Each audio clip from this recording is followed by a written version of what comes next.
Hello friends, good morning and welcome back to another video. English vocab आज फिर से हम यहाँ पर स्टार्ट करेंगे। 83 वर्ड तक हमने कंप्लीट कर लिया था और 83 जो वर्ड था हमारे पास वो है फ्रंट, जो एक एडजेक्टिव है पार्ट ऑफ स्पीच में, और उसको हम नाउन के तरह भी यूज़ करते हैं। अगर हम इसका मीनिंग देखें तो सामने एडजेक्टिव के रूप में देखेंगे, और अगर नाउन के रूप में देखें तो सामने का किसी चीज़ का हिस्सा वो फ्रंट कहलाता है, तो एज ए नाउन यूज़ करते हैं। ठीक है, इसी के साथ हम आगे बढ़ते हैं। आज के वर्ड पर हम जाते हैं 84, और 84 वर्ड है हमारे पास रेक्टिफाई। इससे पहले जैसे कि आप सभी जानते हैं कि यहाँ पर हम डेली वेज एक प्रीवियस ईयर का वोकैब क्वेश्चन सॉल्व करते हैं, तो आज भी उसी क्वेश्चन से स्टार्ट करेंगे। तो एक नया क्वेश्चन आपके सामने लिया गया है जो प्रीवियस ईयर पेपर से लिया गया है।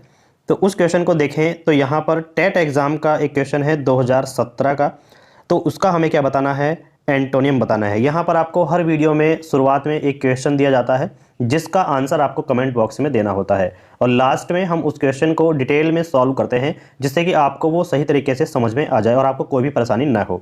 तो आज भी हम एक क्वेश्चन से स्टार्ट कर रहे हैं जिसमें आपको एंटोनियम बताना है। तो एंटोनियम और सिनोनियम से रिलेटेड हम क्वेश्चन बार बार यहाँ पर आपको हर बार नया क्वेश्चन देते हैं जिससे कि आपकी प्रैक्टिस और भी अच्छी हो सके। तो यहाँ पर हमने लिया है एक एंटोनियम शब्द है सुप्रियोरिटी। सुप्रियोरिटी का एंटोनियम आपको बताना है, जिसमें आपका ऑप्शन है, ऑप्शन नंबर ए है सीनियोरिटी, ऑप्शन नंबर सेकंड है जूनियरिटी, ऑप्शन नंबर थर्ड इनफेरियोरिटी, और ऑप्शन नंबर 4 है आपका अर्बेनिटी, और एक ऑप्शन आपके सामने और है जो आपको दिया गया है पोस्टीरियोरिटी। तो इन 5 ऑप्शन में से आपको बताना है कि करेक्ट आंसर क्या होगा। सुप्रियोरिटी का एंटोनियम आपको कमेंट करना है। तो चलिए हम स्टार्ट करते हैं वोकैब को, और अपना कमेंट बॉक्स में आंसर ज़रूर दीजिएगा। लास्ट में इस क्वेश्चन को डिटेल में सॉल्व करेंगे। तो यहाँ पर आपके सामने वर्ड है रेक्टिफाई। रेक्टिफाई वर्ब है, और ये पार्ट ऑफ स्पीच में वर्ब कहलाता है। Rectify as a verb use होता है, जिसका हिंदी एग्जैक्ट मीनिंग है सुधारना या फिर सही करना। किसी चीज़ को रेक्टिफाई करना, सुधारना, किसी चीज़ में सुधार करना, ये रेक्टिफाई कहलाता है। एज इन टू एमेड, एमेंड का मतलब होता है संशोधन करने के रूप में हम इसको यूज़ कर सकते हैं रेक्टिफाई। डेफिनेशन की बात करें तो डेफिनेशन में टू रिमूव एरर्स, डिफेक्ट्स और डिफिशियंसीज और डेविएशंस फ्रॉम, कोई भी ऑब्जेक्ट है या कुछ भी है उससे हम त्रुटियों को या फिर उनकी गलतियों को, कमियों को, डेविएशंस को दूर करने के लिए हम रेक्टिफाई वर्ड का यूज़ करते हैं। मतलब हमें क्या करना है, उसकी कमियों को दूर करना है, एक तरीके से उसको सुधारना है, उसमें सुधार लाना है, तो हम करते हैं रेक्टिफाई शब्द का यूज़। ठीक है, अब देखिएगा इससे मिलते जुलते जो भी मीनिंग है वो हम यहाँ पर देखेंगे। सिनोनियम के तौर पर होते हैं जो इससे मिलते जुलते जितने भी वर्ड हैं। एक शब्द है अमेंड, उसका हमने अभी बता दिया है आपको, संशोधन करना, किसी चीज़ में सुधार करना। मतलब संशोधन का मतलब क्या होता है, संशोधन का मतलब ये है कि कोई चीज़ किसी तरीके से हमको उसमें कुछ कमियां दिखाई दे रही हैं तो उसको सही रूप देना, यही संशोधन कहलाता है। नेक्स्ट वर्ड है करेक्ट। करेक्ट जो है एक सही के रूप में यूज करते हैं कि किसी चीज़ को सही ठहरा देना, करेक्ट। रेमेडी, रेमेडी का मतलब होता है किसी का निदान करना, कोई परेशानी है उसका निदान करना, तो रेमेडी कहलाता है। कोई मतलब हम कह सकते हैं कोई बीमारी है उसका इलाज करना, रेमेडी कहलाता है। ठीक है। रिफॉर्म, रिफॉर्म का मतलब होता है उसको सुधारना, किसी चीज़ को सुधारना, रिफॉर्म करना। रीराइट, रीराइट का मतलब होता है कि पुनर्लेखन, दोबारा लिख करके उसमें सुधार करना। चेंज, बदलना, कोई चीज़ खराब है उसको बदल देना, सुधार करा जा रहा है। सभी जो वर्ड हैं सुधारने के ही आसपास ये वर्ड आपको मिलेंगे। जैसे इम्प्रूव है, इम्प्रूव का मतलब आप सभी जानते होंगे किसी चीज़ को बेहतर करना, और बेहतर हम कब करेंगे, जब उसमें हम सुधार लाएंगे तो तभी हम उस चीज़ को बेहतर कर सकते हैं। एक होता है रिवर्क। रिवर्क का मतलब होता है, देखिए वर्क का मतलब होता है काम, और रीवर्क का मतलब होता है फिर से काम करना। मतलब कोई हमने काम किया और उसमें हमें कुछ कमियां दिखाई दे रही हैं तो उस पर कुछ और फिर से उस पर काम करना, तो वो कहलाता है रीवर्क। तो फिर से हम काम क्यों करेंगे, उसकी कमियों को दूर करने के लिए, उसमें सुधार करने के लिए हम उस पर काम करेंगे। जैसे एक वर्ड आता है बेटर। बेटर का मतलब होता है अच्छा करना। अच्छा हम किसको करेंगे, कोई चीज़ अगर किसी वजह से कुछ कमी दिखाई दे रही है किसी चीज़ में तो हम उसको बेटर करने के लिए उस पर काम करेंगे। ठीक है। मॉडिफाई, मॉडिफाई का मतलब है कोई बनी बनाई चीज़ दूसरी है तो उसमें कुछ और ऐड करना है एक्स्ट्रा, जो उसके फंक्शंस को और ज़्यादा इंप्रूव कर दे, बेहतर कर दे, तो वो कहलाता है मॉडिफाई करना। परफेक्ट, परफेक्ट का मतलब क्या होता है कि किसी भी चीज़ को और भी ज़्यादा इम्प्रूवमेंट करके उसको मॉडिफाई करके उसको परफेक्ट शेप देना, तो वो कहलाता है परफेक्ट, एक बेहतर। ठीक है, तो ये जो वर्ड थे ये आपके सिनोनिम थे जो एक सुधार के रूप में आपने देखे। लेकिन अगर हम इसका एंटोनियम की बात करें तो एंटोनियम में आप सुधार के बिल्कुल अपोजिट वर्ड देखेंगे, जैसे हर्ट, आघात, आहत, किसी को हर्ट करना, किसी को ठेस पहुंचाना, आहत पहुंचाना। ठीक है, तो यहां पर क्या था, सुधार हो रहा था, लेकिन यहां पर क्या है, उस चीज को बिगाड़ा जा रहा है। ठीक है, जैसे हार्म, नुकसान पहुंचाना, कोई चीज है उसको तोड़ फोड़ दिया, नुकसान पहुंचा दिया। ठीक है, उसको सुधारा नहीं और उसको बिगाड़ दिया। एक होता है इम्पेयर, इम्पेयर का मतलब बिगाड़ना ही होता है। डैमेज, डैमेज करना भी किसी चीज को बिगाड़ना, क्षति पहुंचाना, तोड़ फोड़ देना, ये डैमेज कहलाता है। स्पॉइल, स्पॉइल का मतलब यह है कि कोई दीवार है उस पर अभी अभी रंग पेंट किया गया है तो उसको क्या कर देना, गंदा कर देना, खराब कर देना, मतलब उसकी जो बेहतर दिखने का जो उसका गुण है उसको मिटा देना कहलाता है स्पॉइल। गंदा कर देना, खराब कर देना किसी चीज को। कोई पेपर है उसको मोड़ तोड़ कर आपने क्या कर दिया, सीधा था उसको मोड़ तोड़ के खराब कर दिया, तो उसको कहलाता है स्पॉइल। इंजर्ड, इंजर्ड का मतलब क्या है, घायल। ठीक है, ये भी क्या है, एंटोनियम है। अब बात करते हैं नेक्स्ट की, तो नेक्स्ट है एग्रेवेल। एग्रेवेल का मतलब होता है चिढ़ना या किसी को चिढ़ाना। ठीक है, एग्रेवेल कहते हैं। एक होता है वर्सन, वर्सन का मतलब भी क्या होता है, खराब। जैसे वर्स्ट, वर्स्ट का मतलब होता है मतलब खराब करना, तो ये भी कहलाता है वर्सन, मतलब खराब करना, किसी चीज़ को बिगाड़ देना। ठीक है, तो ये एंटोनियम और सिनोनिम आप याद रखेंगे तो आपको उस वर्ड की कंप्लीट नॉलेज मिल जाएगी। अब एक बात और बची है जो इस वर्ड को थोड़ा अधूरा छोड़ती है, तो उसका पूरा करने के लिए हमने लिया है यहाँ पर एक उससे ही रिलेटेड एक सेंटेंस जो आप यूज़ करेंगे तो आप उस वर्ड की कंप्लीट नॉलेज ले पाएंगे। तो यहाँ पर देखिए लिखा गया है, रेक्टिफाई ए मिसगाइडेड पॉलिसी। रेक्टिफाई ए मिसगाइडेड पॉलिसी, जैसे गलत नीति को सुधारें। क्या कहा गया है, गलत नीति को सुधारें, रेक्टिफाई ए मिसगाइडेड पॉलिसी। क्लियर है। अब देखिए नेक्स्ट वर्ड पर जैसे ही हम आए तो हमें एक वर्ड दिखा, लेकिन देखने में तो काफ़ी ज़्यादा ईजी है, आपने पढ़ा होगा, जैसे क्रिएट। क्रिएट का मतलब होता है उत्पन्न करना, जो पार्ट ऑफ स्पीच में एज ए वर्ब यूज़ होता है। ठीक है, पार्ट ऑफ स्पीच में एज ए वर्ब यूज़ होता है, तो यहाँ पर इसका मीनिंग हो जाएगा उत्पन्न करना। ठीक है, as into generate, as into generate, तो जनरेट का मतलब भी होता है उत्पन्न करना, तो एज इनटू जनरेट मतलब उत्पन्न करने के रूप में, किसी चीज़ को बनाने के रूप में बोल सकते हैं। ठीक है, डेफिनेशन की अगर हम बात करें तो देखिए डेफिनेशन जो है इसलिए हम देते हैं कि वर्ड को समझने में आसानी हो कि हम कैसे उसका यूज़ करते हैं। जैसे कि आप यहाँ पर देख सकते हैं, to be the cause of, to be the cause of का मतलब है कि कारण से, किसके कारण से, ए सिचुएशंस, एक्शन और स्टेट ऑफ माइंड। सिचुएशन का मतलब होता है कि स्थिति, एक स्थिति के कारण, एक क्रिया के कारण, मतलब एक कोई एक्शन, कोई काम हो रहा है उसके कारण, या फिर किसी मन की स्थिति के कारण किसी चीज़ को क्रिएट करना, तो क्या कहलाता है, क्रिएट। ठीक है, अब यहाँ पर अगर हम इसके सिनोनिम की बात करें, सिनोनिम भी काफ़ी ज़्यादा इजी हैं। तो यहाँ पर देखिएगा कि जनरेट, जनरेट का मतलब होता है उत्पन्न करना। क्या मतलब होता है, उत्पन्न करना होता है। ब्रिंग, ब्रिंग का मतलब होता है लाना। कॉज, कॉज का मतलब होता है कारण, और एक होता है प्रोड्यूस, प्रोड्यूस का मतलब होता है उत्पादन। इसी के साथ नेक्स्ट में हम देखेंगे इसके और भी सिनोनिम हैं। यहाँ पर आपको कुछ और सिनोनिम दिखाई दे रहे हैं, जैसे प्रॉम्प्ट, तो ये भी क्रिएट का एक सिनोनिम है। प्रॉम्प्ट का मतलब होता है तत्पर। नेक्स्ट वर्ड है डू, तो किसी चीज़ को उत्पन्न करना, यानी कि डू, डू का मतलब होता है कोई काम करना। ठीक है, वर्क, वर्क का मतलब ही काम होता है। इंड्यूस, किसी चीज़ के लिए किसी को प्रेरित करना, मतलब उसमें जिज्ञासा उत्पन्न करना, मतलब उत्पन्न, क्रिएट का मतलब होता है उत्पन्न करना, कुछ भी किसी में फीलिंग्स, किसी में कोई भी, मतलब जैसे मतलब एक तरीके से हम बोल सकते हैं कि उसके अंदर भावनाओं को भी उत्पन्न करना, वो भी क्रिएट कहलाता है। ठीक है, किसी चीज़ को बनाना, वो भी क्रिएट में आएगा। ठीक है, तो ये जो है इंड्यूस यानी कि प्रेरित करना किसी को, इन्वॉक किसी चीज़ का आवाहन करना। ठीक है, एक तरीके से भाषण के रूप में। जैसे हम क्या कर रहे हैं कि कोई सम्मेलन हो रहा है, वहां पर कोई भाषण दे रहा है, तो जो पब्लिक है ना उसमें एक प्रेरणा उत्पन्न कर रहा है। ठीक है, तो उसको क्या बोलेंगे, इन्वोक करना, आवाहन करना किसी चीज का। नेक्स्ट में आता है मेक। मेक भी क्या होता है, किसी चीज का उत्पन्न करना, किसी चीज को उत्पादन करना, तो मेक यानी बनाना। इफेक्ट, इफेक्ट का मतलब क्या होता है, प्रभाव। ठीक है, इल्ड, इल्ड का मतलब होता है पैदावार, और यहां पर प्रमोट का मतलब देखें तो किसी चीज को बढ़ावा देना, तो वो भी क्या हो रहा है, उसमें प्रेरणा उत्पन्न हो रही है। ठीक है, तो ये सभी जो वर्ड है ना ये कहलाएंगे आपके क्रिएट वर्ड के सिनोनिम उसी से मिलते जुलते, क्रिएट करना, बनाना, भावना उत्पन्न करना, आह्वान करना, पैदावार करना, बढ़ावा देना, तत्पर करना, सब चीज जो है ये सिनोनिम कहलाते हैं। लेकिन अब एक शब्द है आपका क्रिएट, तो क्रिएट को अगर हम उल्टा कर दें यानी उसका एंटोनियम, तो एंटोनियम में हम उसको उल्टा कर देंगे। उल्टा करने का मतलब क्या है कि उससे उल्टा सोचना है। जैसे क्रिएट करना था तो उत्पन्न कर रहे थे, अब क्या कर रहे हैं, उस चीज को रोक लगा रहे हैं। उस चीज का क्या कर रहे हैं, रोक लगा रहे हैं, मतलब रेस्ट्रिक्ट। रेस्ट्रिक्ट का मतलब होता है प्रतिबंध लगाना। क्या मतलब होता है, प्रतिबंध लगाना। इम्पेड, इम्पेड का मतलब होता है बाधा, और लिमिट, लिमिट का मतलब होता है कोई सीमा, या फिर हम बोल सकते हैं कि कोई ऐसे बोल सकते हैं कि बाधा लाइन, ठीक है। और सप्रेस, देखिए सप्रेस का मतलब होता है, सुप्रेस जिसे बोलते हैं, दबाने की कोशिश। अब किसे दबाने की कोशिश, जैसे हम कहते हैं कि उसने सच्चाई को दबाने की कोशिश की, तो उसको क्या बोलेंगे, सुप्रेस करना, ठीक है। तो दबाना मतलब किसी चीज को दबाना नहीं है, तो उसको तो हम ऐसा बोलेंगे कि प्रेस करना नहीं, ये होता है सुप्रेस, मतलब सच्चाई को दबाना। कोई बात कही जा रही है, उसकी सच्चाई को, किसी बात को झूठ बोल के दबा दिया, तो उसको बोलते हैं सुप्रेस करना, ठीक है। नेक्स्ट में अगर हम वर्ड देखें तो आपके सामने आता है स्टिफल। स्टिफल का मतलब भी क्या होता है, दबाना होता है।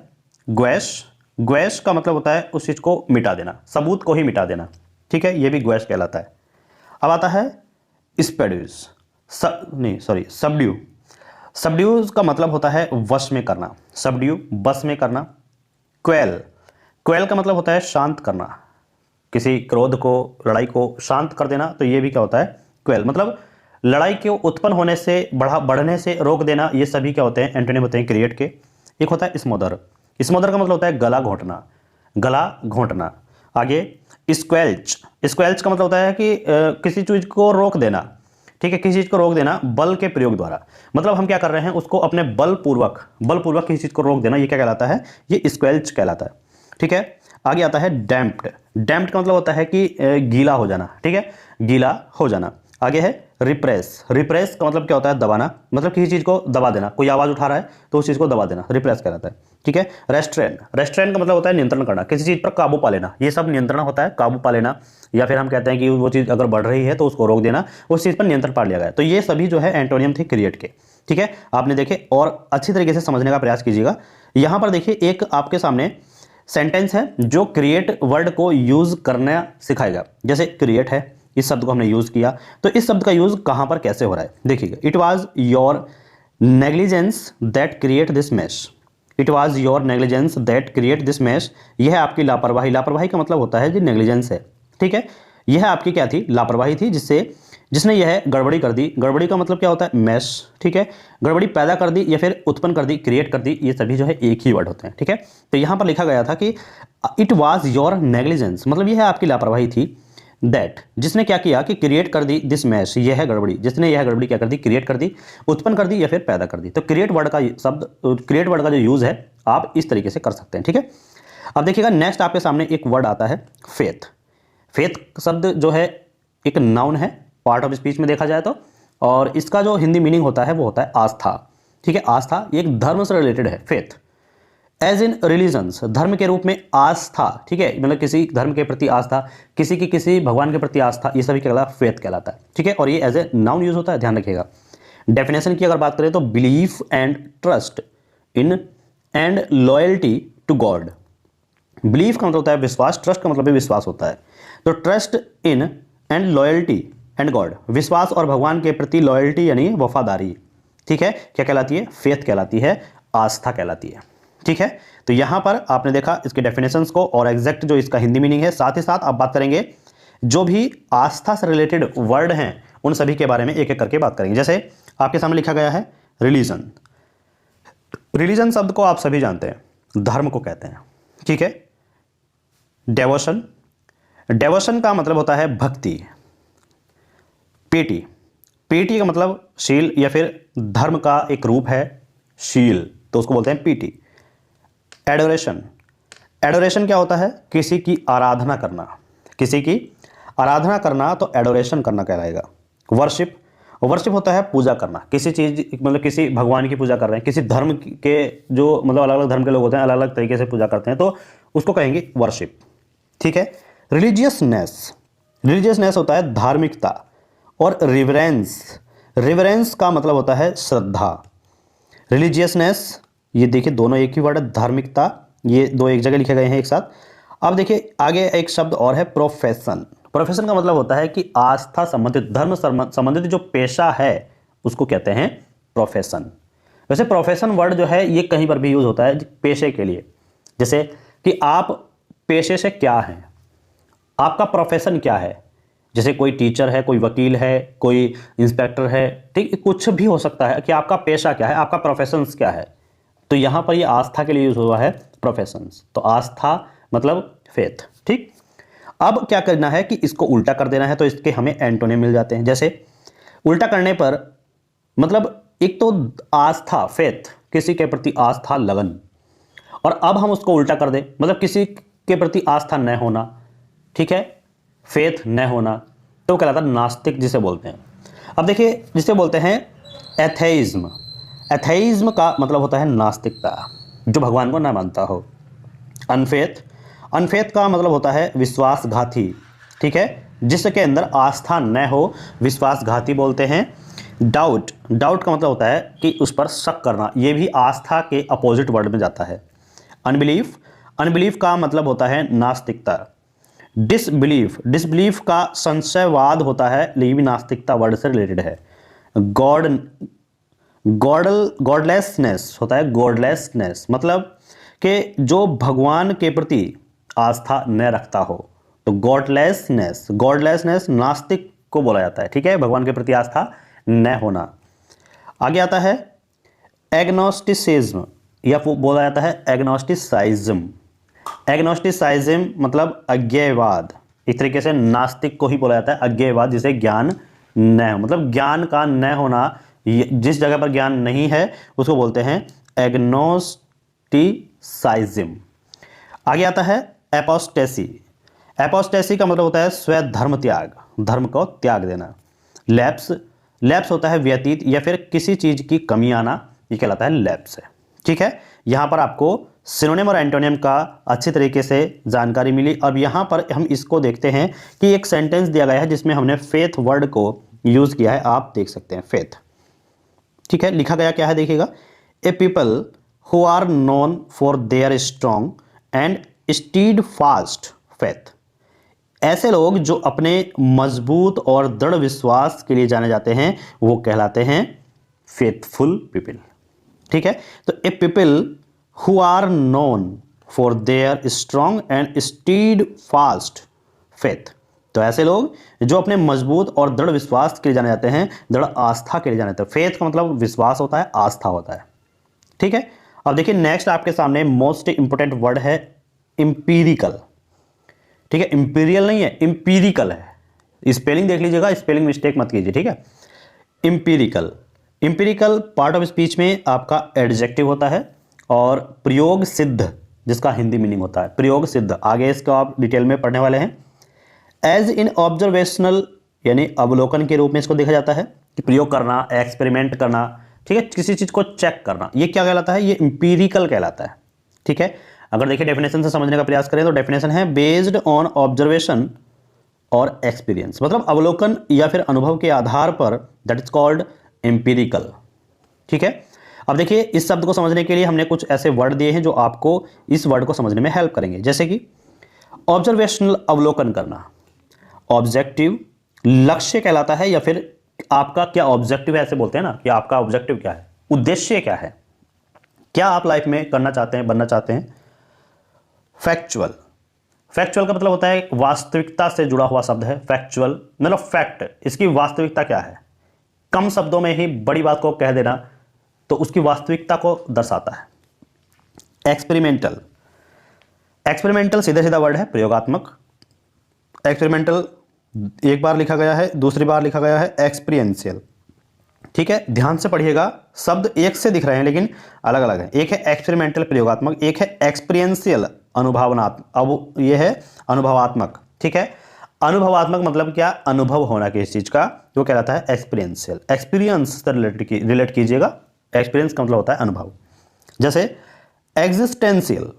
एग्जिस्टेंशियल एग्जिस्ट से बना है। एग्जिस्ट का मतलब होता है वहां पर कोई चीज एग्जिस्ट करती है, उसका अस्तित्व है, तो वहां पर एग्जिस्टेंशियल अस्तित्व का होना। एक्चुअल वास्तविक है। मटेरियल सामग्री कहलाती है। रियल ये भी वास्तविक वर्ड है। एक आता है जेन्युइन। जेन्युइन का मतलब क्या होता है कि कोई चीज प्रमाणिक है, असली है, वो जेन्युइन कहलाती है, जिसको बोलते हैं प्रत्यक्ष। डेमोस्ट्रेबल भी प्रत्यक्ष होता है, और एक्सेप्ट करना आप सभी भली भांति जानते हैं कि स्वीकार करना होता है। तो ये सभी क्या थे? ये सभी थे आपके सिनोनियम। और अगर हम एंटोनिम की बात करें कि जैसे यहां पे लिखा हुआ है कि एम्पिरिकल, ठीक है, एम्पिरिकल, तो एम्पिरिकल का मतलब प्रयोग सिद्ध, और यहां पर अगर हम इसको उल्टा कर दे तो एक होता है सैद्धांतिक। जैसे हमारे पास वर्ड है सैद्धांतिक का थ्योरेटिकल, मतलब उसको प्रयोग नहीं किया गया, केवल और केवल थ्योरेटिकल है, थ्योरी में दिया गया है, बुक में है, लेकिन उसको कभी भी प्रैक्टिकल नहीं किया गया। ठीक है, तो वो होता है सैद्धांतिक में सिद्धांत के तौर पर सही है, लेकिन प्रयोग में अभी नहीं हुआ है। दूसरा है थ्योरेटिक। थ्योरेटिक यानी कि सैद्धांतिक, एक तरीके से बोल सकते हैं कि काल्पनिक रूप। ठीक है, स्पेकुलेटिव, स्पेकुलेटिव का मतलब भी काल्पनिक होता है, और हाइपोथेटिकल का मतलब आप भली भांति जानते हैं कि ये तो काल्पनिक होता है। ठीक है, काल्पनिक मतलब किसी चीज की कल्पना करना जो सिद्ध न किया जा सकता हो, केवल कल्पना में ही सच है। नॉन एम्पिरिकल, नॉन एम्पिरिकल अनुभवजन्य यानी कि प्रसिद्ध, जो सिद्ध न किया जा सकता हो। कंजेक्चुरल, कंजेक्चुरल का मतलब होता है मान लेना। ठीक है, हमें सिद्ध नहीं किया जा रहा है, लेकिन हम क्या कह रहे हैं कि उसको मान लिया है। ये शब्द यूज होता है सट्टेबाजी में, प्रूफ नहीं होता, लेकिन उसको मान के चलते हैं, कल्पना करके चलते हैं। नेक्स्ट आपके सामने वर्ड आता है मेटाफिजिकल। मेटाफिजिकल भी क्या होता है? आध्यात्मिक होता है। किसी चीज का आध्यात्मिक रूप मेटाफिजिकल कहलाता है, तो उसको भी सिद्ध नहीं किया जा सकता। अनएम्पिरिकल गैर अनुभवजन्य बोलते हैं, या फिर नॉन एम्पिरिकल, दोनों ही एक ही शब्द हैं। अनसब्सटेंशिएटेड जिसको बोलते हैं निराधार, जिसे कोई आधार ही ना हो, वो कुछ मतलब ऐसे कह सकते हैं कि कुछ साबित ही ना कर सके, तो उसको बोलते हैं अनसब्सटेंशिएटेड। अनसब्सटेंशिएटेड निराधार। अनप्रूवन, अनप्रूवन का मतलब होता है अप्रमाणित। और विजनरी, विजनरी का मतलब होता है कि किसी अच्छे काम की कल्पना करना। ठीक है, तो यहां पर एक इसके लिए आपको सेंटेंस भी दिया गया है, जिसमें लिखा गया है guidelines for raising children that are based on empirical evidence. जो काल्पनिक साक्ष्य के आधार पर बच्चों की परवरिश है ना, उसके लिए दिशा निर्देश, गाइडलाइंस। ठीक है, तो यहां पर लिखा गया था कि गाइडलाइंस फॉर राइजिंग यानी कि उनको बढ़ावा देने के लिए, बच्चों की परवरिश के लिए, children that are based on empirical evidence. Evidence का मतलब क्या होता है? एविडेंस का मतलब होता है साक्ष्य। ठीक है, अब चलिए नेक्स्ट में हम देखते हैं। नेक्स्ट वर्ड है आपका प्रोस्पेरस। प्रोस्पेरस एक शब्द है जो पार्ट ऑफ स्पीच में एडजेक्टिव कहलाता है, और अगर इसका हिंदी एग्जैक्ट मीनिंग देखें तो आपको कहलाता है संपन्न या फिर समृद्ध होना। ठीक है, एज इन थ्रिविंग, थ्रिविंग का मतलब होता है संपन्न होना। ठीक है, डेफिनेशन की अगर हम बात करें तो डेफिनेशन में आपको मिल जाता है कि marked by vigorous growth and well being specially economically. जो लिखा हुआ है ना कि मेक्ड बाय विगोरस ग्रोथ और वेल बीइंग स्पेशली इकोनॉमिकली, मतलब विशेष रूप से जो आर्थिक रूप से जोरदार विकास है ना और कल्याण है, उसको क्या करेंगे? चिन्हित करना, मार्क करना, दैट इज कॉल्ड प्रोस्पेरस। ठीक है, समझ में आया? आगे हम इसके सिनोनिम देखेंगे तो सिनोनिम से आपको और भी समझ में आ जाएगा। देखिए प्रोस्पेरस के सिनोनिम होते हैं थ्रिविंग संपन्न होना, प्रोस्पेरिंग, प्रोस्पेरिंग का मतलब होता है सफल होना। ठीक है, सक्सेसफुल सफल कहलाता है। वेल्दी है, वेल्दी का मतलब होता है धनवान। बूमिंग, बूमिंग का मतलब होता है फल फूल। गोल्डन स्वर्ण, उज्जवल। हेल्दी, हेल्दी का मतलब होता है स्वास्थ्य। ठीक है, या फिर स्वस्थ। एक है फ्लोरिशिंग, फ्लोरिशिंग का मतलब होता है फूल फल, मतलब फल फूल रहा हो, जो फल फूल रहा हो, अच्छे तरीके से रह रहा हो, वो होता है फ्लोरिशिंग। एफ्लुएंट, एफ्लुएंट का मतलब होता है धनी, अमीरी।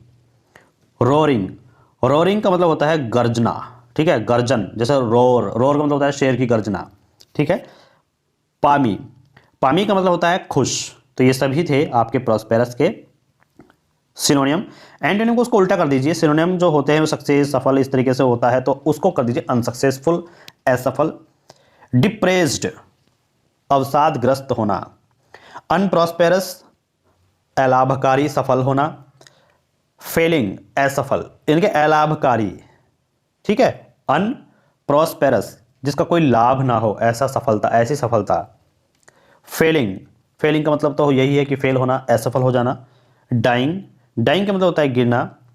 अब देखिए बैंकरप्ट, बैंकरप्ट जो उजड़ गया हो, दिवालिया होना।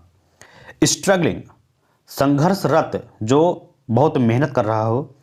इंसॉल्वेंट, इसका भी मतलब दिवालिया होता है, ठीक है, कोई चीज बर्बाद हो जाना, दिवालिया, ठीक है।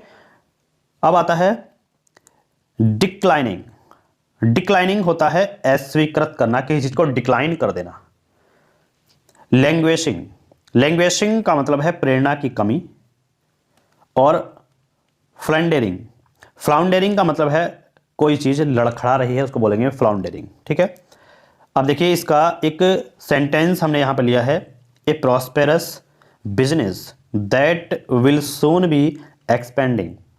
जो एक प्रॉस्पेरस बिजनेस है ना, एक समृद्ध व्यवसाय जो कि विल सून बी एक्सपेंडिंग, जल्द ही क्या करेगा, एक्सपेंडिंग, विस्तार करेगा। दैट विल सून, जल्द ही, बी एक्सपेंडिंग, विस्तार करेगा। तो एक ऐसा समृद्ध, एक ऐसा सफल बिजनेस, व्यवसाय, तो यहां आप इसको यूज में देख सकते हैं, ठीक है। तो आज आपने ये वर्ड देखे, 70 से 80 आज वर्ड थे, काफी ज्यादा वर्ड थे और अच्छे शब्द थे जो आपके एग्जाम पॉइंट ऑफ व्यू से काफी ज्यादा इंपॉर्टेंट है और आपके डेली यूजेस में भी ये बहुत ज्यादा काम आने वाले हैं। तो अब हम चलते हैं उस क्वेश्चन पर जो हमने आपको दिया था। कई लोग कमेंट किए हैं जिसमें कुछ गलत भी हैं, तो यहां पर उनको सही कर लीजिएगा। देखिएगा सही क्या होगा। यहां पर आप देख सकते हैं कि एक एंटोनियम हमें बताना था, किसका, सुपीरियोरिटी। सुपीरियोरिटी का जो एंटोनियम बताना है वो आपको 4 ऑप्शन के बदले 5 ऑप्शन दिए गए थे, तो 5 ऑप्शन में से आपको छांट करके बताना था कि क्या इसका एंटोनिम है, कौन सा इसका एंटोनिम सही होगा। तो चलिए इसी के बारे में बात करते हैं। देखिए जो ये शब्द है सुपीरियोरिटी, सुपीरियोरिटी का मतलब होता है श्रेष्ठता, सुपीरियर होना, मतलब एक ये कह सकते हैं कि सबसे ऊपर होने का गुण, श्रेष्ठता, ये सुपीरियोरिटी कहलाता है, ठीक है। अब इसको ध्यान रखिएगा, सुपीरियोरिटी जैसे ही आपको इससे अपोजिट वर्ड मिले, ठीक है, आप वहीं पर आंसर क्लिक कर दीजिए। जैसे फर्स्ट आपके पास जो है वर्ड है सीनियोरिटी। सीनियोरिटी का मतलब होता है कि सबसे बड़ा, ज्येष्ठ जिसे बोलते हैं, ज्येष्ठ था, ठीक है, ज्येष्ठ था। तो ये भी क्या है, सिनोनिम है, एंटोनिम होगा नहीं, तो ये कैंसिल। अब आता है जूनियरिटी। जूनियरिटी का मतलब होता है छोटापन, ठीक है, छोटापन। तो अभी हाँ शायद इसे कह सकते हैं, इसको रोक लेते हैं, ठीक है, तो बी ऑप्शन भी अभी हो सकता है। इनफेरियोरिटी, इनफेरियोरिटी का तो मतलब ही होता है हीनता। क्या होता है, हीनता, मतलब उसमें तो श्रेष्ठ होने का कोई गुण ही नहीं है। लेकिन जो जूनियरिटी है ना, इसको हम क्यों गलत कर रहे हैं, जूनियरिटी को हम इसलिए गलत कर रहे हैं कि जूनियरिटी भी एक श्रेष्ठता का गुण रखता है, कहीं ना कहीं उसके अंदर एक श्रेष्ठता का गुण है, तो इसको हम कट करेंगे क्योंकि ये उसके अपोजिट वर्ड में नहीं आता। ये भी क्या है, सुपीरियोरिटी का एक सिनोनिम है। लेकिन जब हम बात करेंगे इनफेरियोरिटी, तो ये तो क्या है, ये तो शब्द ही बिल्कुल उल्टा है कि हीनता। एक तो श्रेष्ठता है, एक हीनता है, बिल्कुल दोनों अपोजिट हैं, एक दूसरे के उल्टे हैं।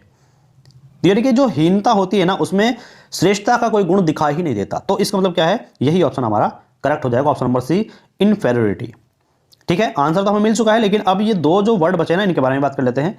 ये आपके सामने है अर्बेनिटी। अर्बेनिटी का मतलब होता है शिष्टता, ठीक है, तो इसमें भी क्या है, एक श्रेष्ठता का गुण है।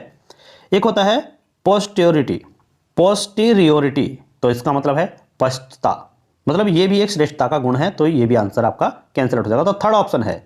अब इसके बारे में डिटेल में अगर बात करें तो option number C is correct answer. अब देखिए आपके सामने सीनियरिटी शब्द था जो फर्स्ट था, ठीक है, सीनियरिटी इसका मतलब होता है वरिष्ठ था, वरिष्ठता। तो देखिए इसमें इसका एग्जैक्ट मीनिंग अगर हम समझें तो द फैक्ट और स्टेट ऑफ बीइंग ओल्डर और हायर इन रैंक और स्टेटस देन समवन एल्स, मतलब क्या है कि किसी अन्य की तुलना में पद में, स्थिति में बड़े होना या फिर उच्च होना, या फिर तथ्य या फिर अवस्था में बड़ा होना, ये क्या कहलाता है? सीनियरिटी कहलाता है। मतलब जैसे कि आप पढ़ रहे हैं, आपके जो बड़ी क्लास के हैं वो आपके सीनियर कहलाएंगे, ठीक है। तो इस तरीके से किसी स्थिति में, अवस्था में, तुलना या फिर उम्र में, ये सब क्या कहलाता है? सीनियरिटी, ठीक है। नेक्स्ट आपके सामने वर्ड था जूनियरिटी। जूनियरिटी का मतलब क्या होता है? फॉर और डेनोटिंग यंग और यंगर पीपल। अब देखिए यहाँ पर बड़े की तो बात हुई है, तो इसका मतलब क्या है? ये ऑप्शन भी इसलिए कैंसिल हुआ क्योंकि इसमें श्रेष्ठता का गुण है।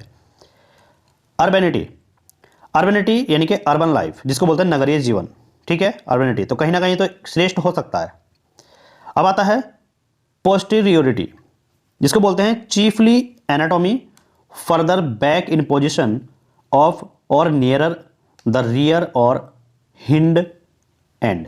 मतलब क्या है कि मुख्य रूप से जो एनाटॉमी आगे पीछे की स्थिति में या फिर पीछे की छोर के पास वाला हिस्सा, वो कहलाता है पोस्टीरियोरिटी, ठीक है। तो इसमें भी क्या है? ये भी एक महानता गुण हो सकता है, वरिष्ठ श्रेष्ठता का गुण इसमें आ सकता है। अब देखिए जो वर्ड था ना आपका इनफेरियोरिटी, तो इनफेरियोरिटी का मतलब क्या है कि the condition of being lower in status and quality than another और अदर। मतलब क्या है कि किसी भी अन्य की तुलना में, स्थिति में या फिर गुणवत्ता में कम होने की जो स्थिति है वो इनफेरियोरिटी कहलाता है। मतलब सभी में डाउन, वो कहलाता है इनफेरियोरिटी। तो यही ऑप्शन हमारा सही था। अब देखिए एक शब्द था सुपेरियोरिटी, जो आपका दिया हुआ था मेन, जिसका आपको बताना था एंटोनियम। तो इसका मतलब क्या होता है? एक्सीलेंस होता है, एमिनेंस होता है, ट्रांसेंडेंस या फिर मास्टरी। एक श्रेष्ठ गुण वाला व्यक्ति सुपीरियर कहलाता है। तो सुपेरियोरिटी श्रेष्ठ गुणवत्ता। Then the antonym of the superiority is inferiority, ठीक है। तो ऑप्शन नंबर सी आपका करेक्ट था, इनफेरियोरिटी। तो यहां पर आपने कुछ ऐसे वर्ड को देखा जो आपके एग्जाम पॉइंट ऑफ व्यू से काफी ज्यादा इंपॉर्टेंट है, और यहां पर इस वीडियो के माध्यम से 70 से 80 वर्ड को आपने कंप्लीट किया। Thank you, thanks for watching. मिलते हैं ऐसे ही नेक्स्ट